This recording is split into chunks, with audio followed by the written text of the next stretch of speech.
এই তিনটা কথা বাচ্চাকে জানাতে ভুলবেন না।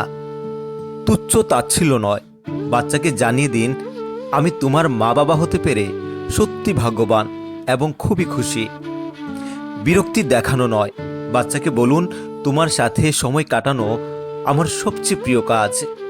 বাচ্চার দুর্বলতা নিয়ে মন্তব্য করা নয়, বাচ্চাকে বলুন, তুমি যেমন আছো তেমনটাই দারুণ আর মূল্যবান আমার কাছে। এই ছোট ছোট কথাগুলো তাদের জীবনকে বদলে দিতে পারে।